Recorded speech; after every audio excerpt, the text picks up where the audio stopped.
बात करेंगे इस वीडियो पे कुछ इंपॉर्टेंट शेयर्स के ऊपर, कुछ इंपॉर्टेंट अपडेट्स है, कुछ इंपॉर्टेंट न्यूज़ है। तो चलिए एक एक करके कवर करते। तो सबसे पहले हम बात करेंगे पावर सेक्टर का दिग्गज company Tata power company limited share के ऊपर, जहां पे आज मार्केट के साथ साथ टाटा पावर की शेयर में भी एकदम से रिकवरी देखने को मिला और at the end share closing दिया 253 रुपये 90 पैसे पे, ऑलमोस्ट 1.56% तेजी के साथ। और इस बात का अलर्ट भी मैं आपको कल एक वीडियो में मेंशन भी किया था कि आज अगर टाटा पावर अगर 250 के अराउंड स्टेबल हो जाता है तो चाहे तो आप इसमें लॉन्ग टर्म की पॉइंट ऑफ व्यू से पोजीशन के लिए बैठ सकते हो। तो यहाँ तक तो दोस्तों सब कुछ क्लियर था। अब आज बाजार क्लोज हो जाने के बाद अराउंड 4:49 पे एक और शानदार न्यूज़ अपडेट हुआ और इस न्यूज़ का इम्पैक्ट में भी कल यानी वेडनेसडे के दिन बाजार ओपन होने के साथ साथ ही तेज़ी के साथ मोस्ट प्रोबेबली देखने का चांस है।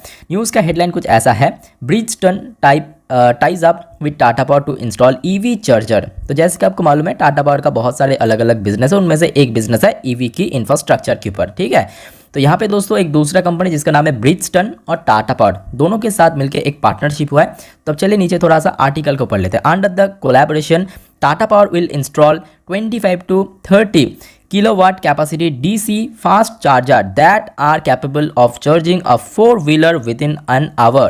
ठीक है, 1 घंटे के अंदर दोस्तों फुल्ली सब यहाँ पे चार्जिंग हो जाएगा। Allow 20 to 24 vehicles being charge in a day, मतलब एक दिन पे इतना व्हीकल्स जो कि चार्ज दे सकता है। ब्रिजस्टन इंडिया सेट, तो यहाँ पे बेसिकली जो मेंशन किया the charger will be operational on a 24/7 basis, मतलब एकदम हमेशा आपको मिलेगा available, the company said in a statement. तो ये न्यूज़ का इम्पैक्ट आई थिंक कल जब 11 तारीख को ओपन होगा बाजार में देखने को जरूर मिल सकता है। बाकी बात करें कि टाटा पावर का शेयर ऑलरेडी हमने देखा मार्केट करेक्शन के साथ साथ काफ़ी हद तक नीचे आ चुका है, जो कि आज से लगभग कुछ टाइम पहले ही अपना 52 वीक्स हाई टच किया था अराउंड 276 रुपये के आसपास, यानी वहाँ से एक अच्छा डिस्काउंटेड प्राइस में मिल रहा है। क्यों ना क्यों, देखिए शेयर ऑलमोस्ट यहाँ पे एक देर में पहले ही जो मोस्ट इंपॉर्टेंट लेवल था 250 का लेवल, ये भी ब्रेक करके ऊपर पहुंच चुका है। तो जिस वजह से मैं बोलूँगा 250 के ऊपर अगर स्टेबल हो गया, आज भी खरीदने का मौका था। इवन आप चाहे तो कल भी इसमें परचेस कर सकते हो, बट हाँ शॉर्ट टर्म बेसिस पे नहीं, लॉन्ग टर्म बेसिस पे मैं आपको प्रेफर करूँगा। अच्छा, नेक्स्ट इंपॉर्टेंट शेयर है RMC स्विच गियर।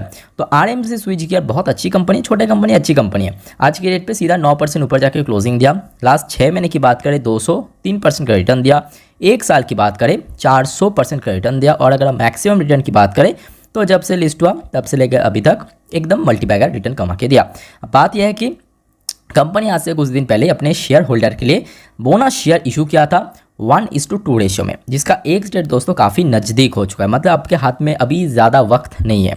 कल और परसों ये 2 दिन 11 और 12 अगर आपने परचेस किया तभी जाके आप एलिजिबल शेयर होल्डर बनेंगे 1:2 रेशियो में बोनस पाने के लिए। अच्छा, 1:2 रेशियो इसका मतलब क्या है? इसका मतलब ये है आपके पास अगर ये कंपनी का 2 शेयर है तो साथ में आपको एक बोनस मिलेगा, मतलब एट द एंड ये जो 2 शेयर आपके पास में हो जाएगा एक्स डेट के बाद। अगर आप एलिजिबल है तो 3 शेयर में, मतलब 4 है तो 6 हो जाएगा। तो बेसिकली इसी रेशियो में आपको बोनस अलॉट होगा। ठीक है, बाकी मैं बोलूँगा कंपनी छोटे जरूर है बट फंडामेंटल एनफ स्ट्रॉन्ग है, तो आप चाहे तो इसमें लॉन्ग टर्म की पॉइंट ऑफ व्यू से जा सकते हो। बट हाँ, बोनस के लिए, स्प्लिट के लिए, डिविडेंड के लिए कोई भी शेयर में कभी भी इन्वेस्ट मत करना।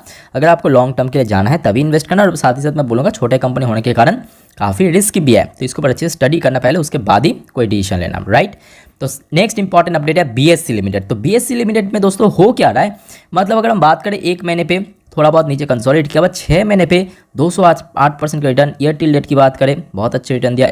इवन 1 साल में भी हमने देखा, खास तौर से अगर हम बात करें मार्च की लो के बाद से देखिए शेयर ने यहाँ पे मल्टीबैगर रिटर्न दिया। तो एक्चुअली इसके पीछे एक बहुत बड़ा कॉज भी है। अच्छा, ये जो न्यूज़ आया है, ये न्यूज़ जाने से पहले मैं आपको एक और इंपॉर्टेंट एग्जांपल देना चाहता हूँ।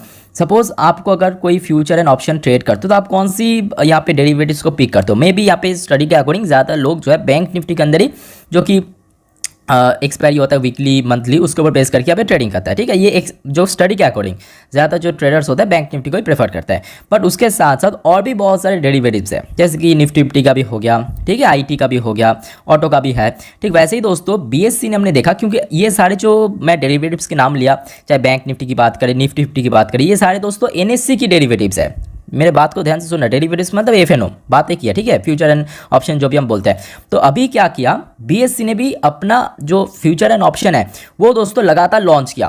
ठीक है, वो भी कमोडिटी डेरिवेटिव्स के अंदर। और आज की डेट में देखिए कमोडिटी बहुत चल रहा है, क्योंकि कभी कभी हमने देखा अचानक से गोल्ड का प्राइस ऊपर स्पाइक कर रहा है, कभी नीचे डाउन हो रहा है, कभी हमने देखा अचानक से जो हमने देखा oil price, crude oil price खास करके हाल ही में हमने देखा एकदम से स्पाइक किया। तो इसमें फ़ायदा जो है ट्रेडर्स को बहुत ज़्यादा मिल रहा है, जिस वजह से हमने देखा बीएससी ने अभी एनएससी को कॉम्पीट करने के लिए या कॉम्पिटिशन देने के लिए लगातार एक के बाद एक न्यू डेरिवेटिव्स लॉन्च करे बाजार में, चाहे फ्यूचर्स हो सकता है, ऑप्शन भी हो सकते हैं। ठीक है, तो जिस वजह से हमने देखा कि इसमें फ़ायदा ऑब्वियसली इसका व्यापार के ऊपर पड़ेगा, मतलब जो बिजनेस है वो और ज़्यादा एक्सपैंड करेगा। तो जिस वजह से शेयर के अंदर भी लगातार मूवमेंट देखने को मिला। बाकी कंपनी अच्छी कंपनी। अब देखिए शेयर की बात करें, लास्ट 5 दिन पे थोड़ा थोड़ा भी मूव होने लगा, जैसे कि आज भी देखिए शेयर अपना ना केवल 52 वीक्स हाई बल्कि ऑल टाइम हाई भी टच किया 1472 रुपये पे, ये इसका ऑल टाइम हाई भी है। तो शेयर आई थिंक थोड़ा बहुत स्टेबल पोजीशन में आपको बाई करना चाहिए। ठीक है, बाकी आपके पास अगर शेयर है तो आई थिंक यहाँ पे आपको कंटिन्यू करना बेस्ट ऑप्शन है, बाकी लॉन्ग टर्म के लिए अच्छी कंपनी। अच्छा, नेक्स्ट इंपॉर्टेंट अपडेट कल के लिए एकदम सबसे ज़्यादा मैं बोलूँगा फोकस में रहने वाला share TCS, Tata consultancy service limited, क्योंकि कल दोस्तों इसका रिजल्ट आउट होगा 11 तारीख को।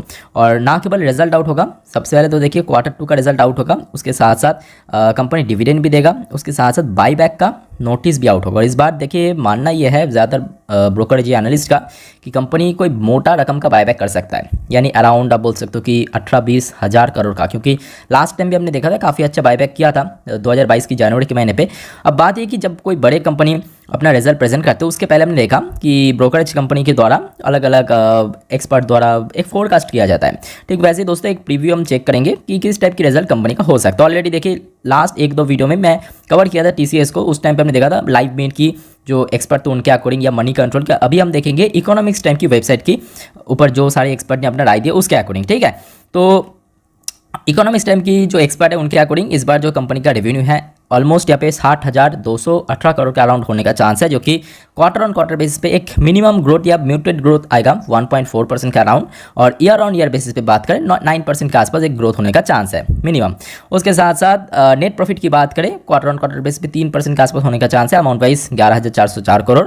और अगर हम बात करें देखिए यहाँ पे ईयरली यहाँ पे मेंशन नहीं किया, जो भी हो एनीवे, तो यहाँ पे बीच में डील भी बहुत सारी कंपनी को मिला था। तो ज़्यादातर जो ब्रोकरेज कंपनी को मानना है इस बार कंपनी का जो रिजल्ट है बाकी जो आईटी कंपनी से उससे थोड़ा बेटर हो सकता है। ठीक है, तो फाइनली क्या होगा, कल तो आपको मार्केट क्लोज हो जाने के बाद ही अराउंड 6-6:30 बजे के आसपास मिल जाएगा। तो सबको मैं एक छोटा सा रिक्वेस्ट करूंगा, चैनल को सब्सक्राइब करके जरूर रखिए। कल 11 तारीख को जैसे ही कंपनी के द्वारा अपडेट आ जाएगा तुरंत मैं आपको वीडियो के साथ शेयर कर दूंगा। राइट, अब चलिए देख लेते हैं थोड़ा यहाँ पे जीएमपी कितना चल रहा है आईपीओस का। तो अगर हम बात करें एक के बाद अभी एक बहुत सारे आईपीओ बाजार में ओपन होने जा रहे हैं, जैसे कि एक और शानदार आईपीओ पावर सेक्टर का आकांक्षा पावर एंड एनएससी आईपीओ जो कि ऑलरेडी ओपन हो चुका है, इससे 11% प्रीमियम के साथ ट्रेड कर रहा है। ये एक मिलियन आईपीओ जिसके ऊपर अपडेट मैं आपको संडे के दिन दूंगा। इसका फिलहाल अभी कोई भी मतलब डेट वगैरह डिक्लेयर नहीं हुआ, फिलहाल आप देख लीजिए जीएमपी इनएक्टिव है। ठीक है, तो इसके ऊपर अपडेट मैं आपको दे दूंगा। इसका नेक्स्ट अगर हम बात करें राजकोट कैस्टर, इसका प्रीमियम चल रहा है 12%, अरविंद एंड कंपनी इसका प्रीमियम चल रहा है 17%, कमिटेड कार्गो ऑलमोस्ट 13% के आसपास। उसके बाद बात करें प्लाजा वायर्स बहुत जल्दी बाजार पे लिस्ट होगा 13 तारीख को, 42% प्रीमियम, काफ़ी डिसेंट टाइप का प्रीमियम चल रहा है। Plata Infotech 16% premium, Sharp Chucks जो कि 17% प्रीमियम चल रहा है, Canarys Automation 16% premium, One Click Logistic 50% premium, Sunita Tools 13% premium, Goyal Salt 102% premium चल रहा है और आज की डेट पे बाजार पे लिस्ट हुआ। Vishnu Surya project almost 7.5% premium के साथ। ये दोस्तों हो गया आपकी आईपीओ का अपडेट। अब चलिए देख लेते हैं last and final segment coal India के ऊपर शुरुआत करेंगे दोस्तों, बट उसके पहले अगर आपको वीडियो भी तक अच्छा लगा, इन्फॉर्मेटिव लगा, प्लीज़ दोस्तों वीडियो को लाइक करके जरूर एनकरेज करना। तो क्या कोल इंडिया इस बार एकदम से कोई बहुत बड़ा अमाउंट का डिविडेंड डिक्लेयर कर सकता है? क्योंकि मार्केट का जो एनालिस्ट है उनका मानना यह है कि कंपनी इस बार सबसे हाईएस्ट एवर डिविडेंड पे कर सकता है अपने शेयर होल्डर को। ये देखा अलग अलग जो यहाँ पे एक्सपर्ट या ब्रोकरेज के द्वारा वही मेंशन किया, ऑलमोस्ट यहाँ पे नुवामा क्या गिविंग 30 रुपये का डिविडेंड दे सकते हो, क्योंकि कंपनी अक्सर हमने देखा इसके पहले तो देखिए डिविडेंड दिया था 4 रुपये, कभी 5 रुपये 25 पैसे पे, बट कंपनी जो है Q2 रिजल्ट के साथ थोड़ा सा बड़े अमाउंट का डिविडेंड देते हैं। जैसे कि आप देख सकते हो 2021 में भी दिया था, 2022 में भी हमने देखा कि इस टाइम पे मतलब जो Q2 रिजल्ट का 15 रुपये का डिविडेंड दिया था। तो मे भी क्योंकि शेयर के अंदर इतना मूव हो चुके इस बार हमने देखा प्रोडक्शन भी काफ़ी अच्छा हुआ, तो ज़्यादातर ब्रोकरेज का मानना है कि इस बार काफ़ी अच्छा डिविडेंड पे कर सकते हो। फिलहाल अभी कंपनी कोई भी डेट वगैरह डिक्लेयर नहीं किया, बहुत जल्दी आई थिंक कर देगा। बाकी मैं बोलूँगा सरकारी कंपनी अभी देखा आज की डेट में सरकारी हो या बेसरकारी हो, बाकी एक ही बात है, बहुत अच्छा रिटर्न मिल दे रहा है। चाहे यहाँ पे प्राइवेट की बात करें, पीएसयू की बात करें, तो लॉन्ग टर्म के लिए ठीक ठाक कंपनी है। बट हाँ वही जब शेयर तेज़ी हो जाए